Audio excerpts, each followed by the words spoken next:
Hello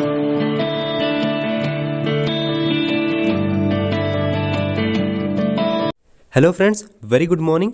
I hope all of you are well. जैसा कि आप सभी कमेंट कर रहे थे कि sir types of social research पर एक वीडियो बनाइए, तो आज मैं आप लोगों के लिए टाइप्स ऑफ सोशल रिसर्च पर वीडियो लेकर आ गया हूँ। आज हम बात करेंगे सामाजिक अनुसंधान के प्रकार के ऊपर।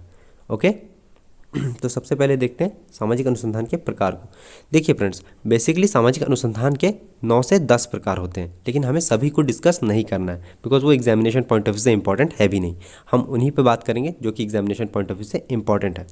तो ये 5 सामाजिक अनुसंधान के प्रकार है, 5 टाइप्स ऑफ सोशल रिसर्च है जो कि एग्जामिनेशन में पूछे जाते हैं, यानी इनसे एग्जामिनेशन में क्वेश्चन पूछे जाते हैं। ओके, तो आइए पहला वाला देखते हैं। पहला है ऐतिहासिक पद्धति, हिस्टोरिकल रिसर्च मेथड। दूसरा है वर्णनात्मक पद्धति, डिस्क्रिप्टिव रिसर्च मेथड। तुलनात्मक पद्धति, कंपैरेटिव रिसर्च मेथड। चौथा है हमारा अन्वेषणात्मक पद्धति, एक्सप्लोरेटरी रिसर्च मेथड। पांचवा है प्रयोगात्मक पद्धति, एक्सपेरिमेंटल रिसर्च मेथड। बेसिकली अगर आप यहाँ पे चाहे तो पद्धति की जगह में अनुसंधान का भी यूज़ कर सकते हैं, बात एक ही है। मैंने यहाँ पे पद्धति वर्ड का यूज़ किया है। ओके, आप चाहे तो ऐतिहासिक अनुसंधान, वर्णनात्मक अनुसंधान, तुलनात्मक अनुसंधान, अन्वेषणात्मक अनुसंधान, प्रयोगात्मक अनुसंधान इस तरह से लिख सकते हैं। ओके, वो आपकी मर्जी है। अब हम देखते हैं सबसे पहले ऐतिहासिक पद्धति को। ऐतिहासिक पद्धति, हिस्टोरिकल रिसर्च मेथड। देखिए नाम से स्पष्ट होता है, ऐतिहासिक जो शब्द है वो इतिहास से बना है, यानी इस अनुसंधान में, इस पद्धति में हम इतिहास का अध्ययन करते हैं। ओके, बेसिक कॉन्सेप्ट तो यहीं पे क्लियर हो जा रहा है। ओके, आइए अब यहाँ पे 2 पॉइंट्स मैंने बनाए हैं। अगर आपने इन दोनों पॉइंट्स को इजीली समझ लिया, अच्छे से समझ लिया, तो आप इसको 2 से 3 पेज में इजीली डिस्क्राइब कर पाएंगे। ओके, तो पहला पॉइंट है हमारा, इस पद्धति में ऐतिहासिक घटनाओं और तथ्यों को आधार बनाकर नवीन और आधुनिक घटनाओं को समझने का प्रयास किया जाता है। ओके, यानी यहाँ पे क्या समझाया जा रहा है, देखिए कोई भी जो घटना है, कोई भी जो वर्तमान में घटना हो रही है, आधुनिक समय में घटना हो रही है, वो अचानक तो नहीं हो रही है, उसके पीछे कोई ना कोई कारण होता है कि आखिर वो क्यों हुआ है, कैसे हुआ है। तो इसके लिए हमें उसके इतिहास को जानना आवश्यक होता है, उस घटना के इतिहास को जानना आवश्यक होता है, और इतिहास को जानने के लिए हमें ऐतिहासिक पद्धति का सहारा लेना पड़ता है। ओके, अब बात करेंगे हम दूसरे पॉइंट की। दूसरा पॉइंट है हमारा, इतिहास में केवल क्या था का ही अध्ययन नहीं किया जाता है, बल्कि यह भी अध्ययन किया जाता है कि क्यों और कैसे घटित हुआ। एग्जाम्पल ले लेते हैं बाल विवाह का। ओके, यानी अगर हम बाल विवाह को ऐतिहासिक पद्धति के द्वारा अध्ययन करते हैं तो हम सिर्फ ये नहीं देखेंगे कि बाल विवाह क्या था, हम यह भी देखेंगे कि बाल विवाह क्यों हुआ करता था और कैसे हुआ करता था। Got it. अब बात करते हैं ऐतिहासिक पद्धति की उपयोगिता या महत्व के बारे में। देखिए, उपयोगिता पूछी जाए, महत्व पूछा जाए, गुण पूछा जाए या दोष पूछा जाए, गुण पूछा जाए या विशेषता पूछा जाए। ओके, आपको क्या है, उसके लिए अलग से प्रिपरेशन करने की ज़रूरत नहीं है, आप इन्हीं पॉइंट्स को इजीली लिख सकते हैं उसमें। ओके, तो उपयोगिता या महत्व पूछे या गुण या विशेषता पूछे, आपको क्या है, इन्हीं पॉइंट्स को लिखना है, अलग से प्रिपरेशन नहीं करना है। सो पहला जो हमारा उपयोगिता या महत्व है वह है विकासशील घटनाओं का अध्ययन किया जा सकता है। और क्या है, विकासशील घटनाओं का अध्ययन किया जा सकता है। जैसे औद्योगिकरण, एग्जाम्पल ले लेते हैं औद्योगिकरण का। तो जो औद्योगिकरण घटना है वो कैसे घटित हुई, क्यों घटित हुई, तो इसका अध्ययन हम किसमें करेंगे, ऐतिहासिक पद्धति के द्वारा इसका अध्ययन हम करेंगे। ओके, दूसरी जो विशेषता है वह है ऐतिहासिक विधि के द्वारा हम सामाजिक और सांस्कृतिक परिवर्तनों की प्रक्रिया को सरलता से समझ सकते हैं। देखिए, समाज में जो परिवर्तन हो रहा है या संस्कृति में जो परिवर्तन हो रहा है, जैसे कि एग्जाम्पल ले लें हम, एग्जाम्पल के तौर पे आपका मान लीजिए रहन सहन में परिवर्तन हो गया, पहनावे में परिवर्तन हो गया, खाने पीने में परिवर्तन हो गया। पहनावे में जैसे कि पहले लोग क्या है, जो ट्रेडिशनल कल्चर हुआ करता था उस वक्त लोग धोती कुर्ता पहनते थे, अभी लोग जीन्स, टी शर्ट, जैकेट इस तरह के क्लॉथ्स को पहनने लगे हैं। ओके, या खाने पीने में लोग अभी चाइनीज़ डिश को भी पसंद कर रहे हैं। तो ये क्या है, हमारे संस्कृति में क्या है, बदलाव आ रहा है, हमारे समाज में क्या है, परिवर्तन आ रहा है। तो ये परिवर्तन क्यों आ रहा है, कैसे हो रहा है, इसको हम क्या है, ऐतिहासिक विधि के द्वारा इजीली समझ सकते हैं। ओके, अब बात करते हैं ऐतिहासिक पद्धति द्वारा हम यह जान सकते हैं कि भूतकालीन घटनाओं का समाज पर क्या प्रभाव पड़ा है। इसे भी एग्जाम्पल से समझते हैं। देखिए फ्रेंड्स, एग्जाम्पल से समझने का फ़ायदा ये होता है कि आपको वो चीज़ याद बहुत ज़्यादा रहती है, आपको लंबे समय तक याद रहती है। ओके, तो अगर हम ये इस पॉइंट को समझें एग्जाम्पल से, तो जैसे कि ब्रिटिशर्स जब भारत आए, ओके, तो उसका समाज पर क्या प्रभाव पड़ा। ब्रिटिशर्स जब भारत आए तो उसका समाज पर क्या प्रभाव पड़ा। समाज पर देखिए क्या प्रभाव पड़ा, यानी ब्रिटिशर्स का जो कल्चर था वो इंग्लिश बोलते थे, तो समाज में क्या है, इंग्लिश अंग्रेज़ी भाषा का क्या है प्रचार हुआ। उसके बाद फिर उनके रहन सहन, उनके खाने पीने या उनके पहनावे का भी क्या है प्रचार प्रसार हुआ, जिसके कारण क्या है इधर जीन्स टी शर्ट या इस तरह के पहनावे या वेस्टर्न कल्चर आपको देखने को मिलता है। ओके, तो ये क्या है, भूतकाल में जो घटना घटित हुई उसका समाज पर क्या प्रभाव पड़ा, इसको समझने में क्या है ऐतिहासिक पद्धति मदद करता है। अब बात करते हैं, अतीत में घटित हुई घटनाओं का अध्ययन करने के लिए ऐतिहासिक पद्धति बहुत ही उपयोगी है। ओके, देखिए नाम से ही क्लियर होता है ऐतिहासिक पद्धति, यानी इतिहास का अध्ययन किया जाता है। तो इतिहास के अध्ययन करने के लिए क्या है, ऐतिहासिक पद्धति की आवश्यकता होती है। अब देखते हैं वर्णनात्मक पद्धति। Okay, descriptive research method. देखिए वर्णनात्मक पद्धति जो है वो वर्णन शब्द से बना है। ओके, अब इसे हम समझते हैं। वर्णनात्मक सामाजिक अनुसंधान में किसी घटना के संबंध में प्रामाणिक तथ्य एकत्रित कर उसका तार्किक वर्णन किया जाता है। यानी क्या कहा जा रहा है इसमें कि जब हम वर्णनात्मक अनुसंधान करते हैं, ओके, तो हम किसी घटना के संबंध में पहले तथ्य एकत्रित करते हैं, और कैसा तथ्य, प्रामाणिक तथ्य एकत्रित करते हैं, और फिर उसका क्या है लॉजिकल वर्णन करते हैं, तार्किक वर्णन करते हैं। ओके, इन अनदर वर्ड्स हम ये कह सकते हैं कि जब किसी समुदाय अथवा विषय के बारे में हम अधिक से अधिक सूचनाएं एकत्रित करके उन्हें जन सामान्य के समक्ष प्रस्तुत किया जाता है, तब जिस अनुसंधान का प्रयोग किया जाता है उसे वर्णनात्मक अनुसंधान कहते हैं। ओके, अगेन इसे एक बार हम लोग याद करते हैं। जब किसी समुदाय अथवा विषय के बारे में अधिक से अधिक सूचनाएं एकत्रित करके उन्हें जन सामान्य के समक्ष प्रस्तुत किया जाता है, तब जिस अनुसंधान का प्रयोग किया जाता है उसे क्या है वर्णनात्मक अनुसंधान कहते हैं। Got it. अब देखते हैं वर्णनात्मक पद्धति के गुण या विशेषता। देखिए जैसे महत्व या उपयोगिता को आप गुण विशेषता में लिख सकते हैं, उसी तरह से गुण या विशेषता को भी आप महत्व या उपयोगिता में लिख सकते हैं। अलग से आपको प्रिपरेशन नहीं करना है।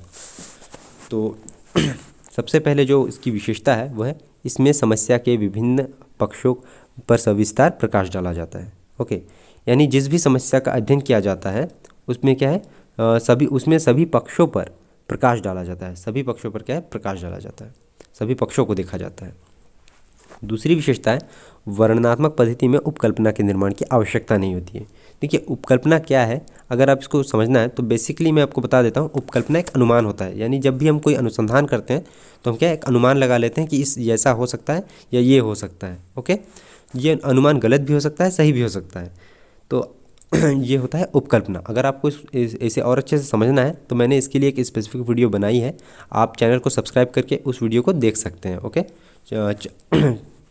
तो यहाँ पर हम बात करेंगे क्या, यहाँ पर हम बात करेंगे वर्णनात्मक पद्धति में उपकल्पना के निर्माण की आवश्यकता नहीं होती। यानी वर्णनात्मक पद्धति में जब हम अनुसंधान करते हैं तो क्या है हमें अनुमान लगाने की आवश्यकता नहीं होती है। फिर है प्रायः इसका प्रयोग उन समस्याओं के शोध के लिए अधिक उपयोगी माना जाता है जिससे संबंधित अध्ययन पहले नहीं किया जा चुका है।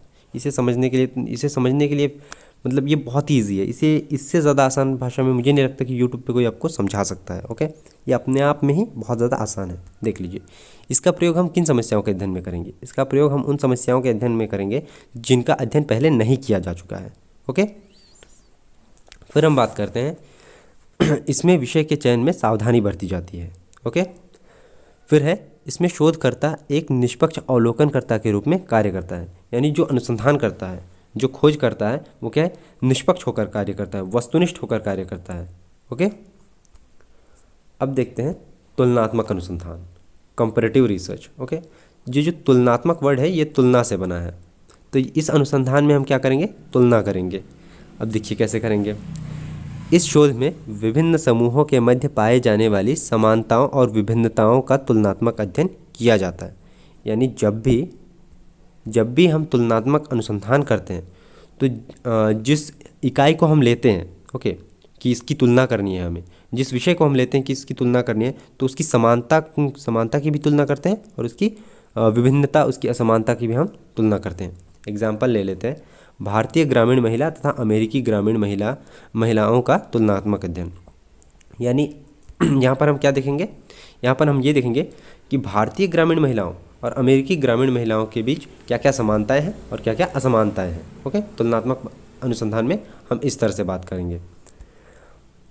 अब देखते हैं तुलनात्मक पद्धति का महत्व या उपयोगिता। तुलनात्मक पद्धति द्वारा हम किसी घटना का व्याख्यात्मक तथा विश्लेषणात्मक अध्ययन करते हैं। तुलनात्मक पद्धति में हम क्या करते हैं? तुलनात्मक पद्धति में किसी भी घटना का हम क्या है, व्याख्या करते हैं, किसी भी घटना का हम विश्लेषण करते हैं।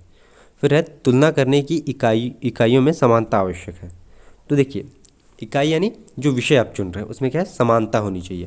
आप ऐसा नहीं है कि आप अमेरिका के राष्ट्रपति की तुलना भारत के वित्त मंत्री से करें, नहीं, आपको अमेरिका के राष्ट्रपति की तुलना भारत के राष्ट्रपति से करनी होगी। जैसा कि मैंने यहाँ पे एग्जाम्पल लिया था, भारतीय ग्रामीण महिलाओं की तुलना अमेरिकी ग्रामीण महिलाओं से। ओके, तो वो जो इकाई है, वो जो विषय है, उसमें क्या है, कुछ समानता होनी चाहिए, पूरी नहीं लेकिन कुछ समानता होनी चाहिए। तीसरा जो हमारा पॉइंट है वो है तुलनात्मक पद्धति के विषय में तुलनात्मक पद्धति में विषय क्षेत्र का स्पष्ट होना आवश्यक है। यानी तुलनात्मक पद्धति में जो विषय है उसका स्पष्ट होना आवश्यक है, उसमें मतभेद नहीं होना चाहिए। ओके, स्पष्ट होना आवश्यक है। अब देखते हैं चौथा, वह है अन्वेषणात्मक पद्धति। Okay, exploratory research method. Okay, देखिए फ्रेंड्स, ये वीडियो बहुत ही ज़्यादा इंपॉर्टेंट हो रही है, तो अगर आपको लगता है कि ये वीडियो आपको थोड़ी सी भी यूज़फुल लग रही है तो इसे ज़्यादा से ज़्यादा शेयर कर दीजिएगा ताकि और भी लोगों को एग्जामिनेशन में हेल्प मिल सके। ओके, तो हम बात करते हैं अन्वेषणात्मक पद्धति की। तो अन्वेषणात्मक पद्धति यानी अन्वेषण, जो अन्वेषण शब्द से अन्वेषणात्मक बना है। अन्वेषण का अर्थ होता है खोज करना। ओके, तो इस पद्धति में क्या किया जाता है, खोज किया जाता है। जब शोधकर्ता किसी सामाजिक घटना के पीछे छिपे कारणों को खोजना चाहता है तो इस पद्धति में जिस सामाजिक अनुसंधान का सहारा लिया जाता है उसे अन्वेषणात्मक सामाजिक अनुसंधान कहते हैं। ओके, एग्जाम्पल के द्वारा समझते हैं इसको। जैसे कोई एक अनुसंधान करता है, शोध करता है। ओके, वो किसी सामाजिक घटना की खोज कर रहा है, उसके पीछे छिपे कारणों की खोज कर रहा है। जैसे कि सामाजिक घटना नोटबंदी को ले लीजिए आप। ओके, उसके पीछे छिपे कारणों की खोज कर रहा है कि नोटबंदी क्यों हुआ, कैसे हुआ। तो इस परिस्थिति में, इस समय में वो जिस अनुसंधान का सहारा लेगा वो अनुसंधान क्या कहलाएगा, वो अनुसंधान अन्वेषणात्मक सामाजिक अनुसंधान कहलाएगा। You got it? यानी जब शोधकर्ता किसी सामाजिक घटना के पीछे छिपे कारणों को खोजना चाहता है और इस परिस्थिति में वो जिस अनुसंधान का सहारा लेता है उसे अन्वेषणात्मक सामाजिक अनुसंधान कहते हैं। क्लियर है? अब बात करते हैं अन्वेषणात्मक पद्धति के गुण या विशेषता। ओके, अन्वेषणात्मक पद्धति गुण या विशेषताएं। पहली जो विशेषता है वह है अन्वेषणात्मक अनुसंधान समस्या के महत्व पर ध्यान केंद्रित करता है तथा संबंधित विषय पर शोधकर्ताओं के ध्यान को आकर्षित करता है। यह विज्ञान के क्षेत्र में विस्तार करता है। ओके, देखिए, अन्वेषण का अर्थ होता है खोज करना। जब भी आप खोज करते हैं तो विज्ञान के क्षेत्र में क्या है, विस्तार होता है। फिर है यह शोध हेतु नवीन उपकल्पनाओं को विकसित करता है। यानी अन्वेषणात्मक पद्धति में जब हम अनुसंधान करते हैं, ओके, तो हम क्या उपकल्पना बनाते हैं, एक अनुमान लगाते हैं कि ऐसा हो सकता है। फिर है यह शोध कार्य को निश्चितता प्रदान करता है, यह शोध कार्य को स्पष्टता प्रदान करता है। अब बात करेंगे हमारे फाइनल पॉइंट की, प्रयोगात्मक अनुसंधान, एक्सपेरिमेंटल रिसर्च। इससे भी बहुत ज़्यादा क्वेश्चंस एग्जामिनेशन में पूछे जा चुके हैं, तो आइए इसे भी एकदम आसान भाषा में समझते हैं। प्रयोगात्मक जो अनुसंधान है वो प्रयोग से बना है। प्रयोगात्मक शब्द क्या है, प्रयोग से बना है। देखिए, प्रयोगात्मक अनुसंधान द्वारा यह समझने का प्रयास किया जाता है कि नए परिवर्तनों का समाज के विभिन्न समूहों, समुदायों और संस्थाओं पर क्या प्रभाव पड़ा है। देखिए, समाज में क्या है, परिवर्तन होते रहते हैं, तो समाज के समूहों, समुदायों और संस्थाओं पर क्या प्रभाव पड़ा है, इसका अध्ययन हम किस में करते हैं, प्रयोगात्मक अनुसंधान के द्वारा करते हैं। ओके, यानी प्रयोगात्मक अनुसंधान द्वारा हम यह समझने का प्रयास करते हैं कि नए परिवर्तनों का समाज के विभिन्न समूहों, समुदायों और संस्थाओं पर क्या प्रभाव पड़ा है। अब बात करते हैं प्रयोगात्मक अनुसंधान की विशेषता या गुण। ओके, प्रयोगात्मक अनुसंधान की विशेषता या गुण। इसी को आप क्या है, महत्व या उपयोगिता में लिखेंगे। आपको अलग से प्रिपरेशन नहीं करना है, जैसा कि मैं आपको बता रहा हूँ बार बार। ओके, तो आइए देखते हैं। सबसे पहला जो इसकी विशेषता है वो है प्रयोगात्मक अनुसंधान द्वारा प्राप्त ज्ञान में निश्चितता तथा स्पष्टता होती है। ओके, इसमें मतभेद नहीं होता, इसमें निश्चितता तथा स्पष्टता होती है। प्रायोगिक अध्ययन में वस्तुनिष्ठता पाई जाती है। देखिए, प्रयोगात्मक अनुसंधान द्वारा जब हम अध्ययन करते हैं तो उसमें क्या है, व्यक्तिनिष्ठता नहीं होती, उसमें व्यक्ति पक्षपात नहीं करता, उसमें वो निष्पक्ष होकर अध्ययन करता है, निष्पक्ष होकर अनुसंधान करता है। ओके, फिर है, इस पद्धति में एक व्यक्ति के द्वारा दिए गए निष्कर्ष की जांच दूसरा व्यक्ति कर सकता है और उसकी त्रुटियों को भी स्थापित कर सकता है। ये तो अपने आप में बिल्कुल ईजी है कि यानी प्रयोगात्मक अनुसंधान द्वारा जब कोई व्यक्ति अनुसंधान करता है और एक निष्कर्ष देता है किसी घटना के बारे में, तो उसकी जांच दूसरा व्यक्ति भी कर सकता है और उसमें जो त्रुटि है, उसमें जो गलतियां हैं, उसको स्थापित कर सकता है, उसको बता सकता है।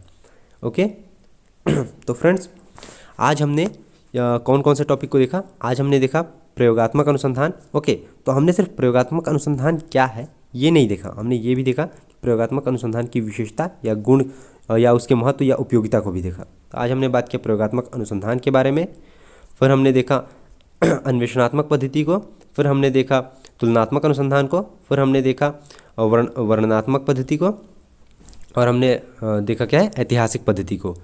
तो यहाँ पर हमने ऐतिहासिक पद्धति क्या है, वर्णनात्मक पद्धति क्या है, तुलनात्मक पद्धति क्या है, अन्वेषणात्मक पद्धति क्या है, प्रयोगात्मक पद्धति क्या है, इनको तो देखा ही देखा, साथ में इनके महत्व, विशेषताओं, इनके गुण, इनके उपयोगिता, सबको देखा। ओके, तो ये वीडियो बहुत ही ज़्यादा इम्पॉर्टेंट है। तो अगर आपको वीडियो थोड़ी सी भी यूज़फुल लगे हो तो चैनल को सब्सक्राइब कर दीजिएगा गाइस, और इस वीडियो को ज़्यादा से ज़्यादा शेयर कीजिएगा ताकि और भी जो स्टूडेंट्स हैं उनको भी एग्जामिनेशन में हेल्प मिल सके। So see you soon with another video.